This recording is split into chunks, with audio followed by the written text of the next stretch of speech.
এই মুহূর্তে সচিবালয়ে আছেন সহকর্মী প্রসূন আশিস, সরাসরি যাচ্ছে তার কাছে। প্রসূন,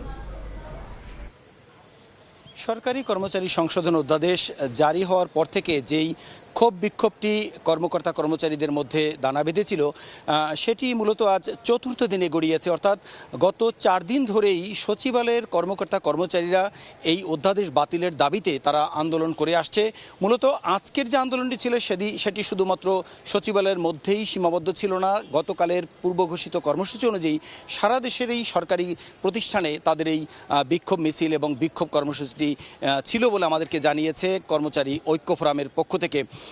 আজকে যদি একটু বলি যে সকাল 10:30টার পর থেকে সচিবালয়ের প্রত্যেকটি ভবন থেকে সরকারি কর্মকর্তা কর্মচারীরা তারা কিন্তু নিজ নিজ কাজগুলো ফেলে রেখে তারা এই বিক্ষোভ মিছিলে অংশ নেয় এবং সেই মুহূর্তে যদিও সাংবাদিকদের প্রবেশ করতে দেওয়া হয়নি, তবে সেই তথ্যগুলো আমাদের কাছে পরিষ্কারই ছিল এবং আমরা সেই ছবিগুলো এবং মিছিলের যে ভিডিও ফুটেজগুলো সেগুলো আমরা অলরেডি আমরা পেয়েছি এবং বাইরে থেকেই সেটি জানতে পেরেছি।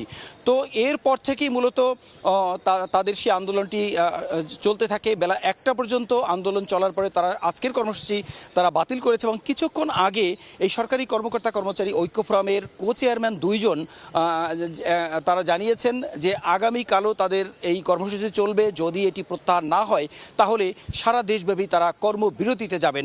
এরই মধ্যে একটি সংবাদ তারা জানিয়েছেন যে 7 জন সচিবকে নিয়ে একটি কমিটি গঠন করা হয়েছে। এই যে জটিলতা তৈরি হয়েছে অধ্যাদেশকে ঘিরে, সেই জটিলতা নিরসনে তাদের সাথে বৈঠক অনুষ্ঠিত হবে এবং এই বৈঠকে কি সিদ্ধান্ত হয় তার উপরে নির্ভর করবে মূলত তাদের আন্দোলন তারা স্থগিত করবেন কি করবেন না।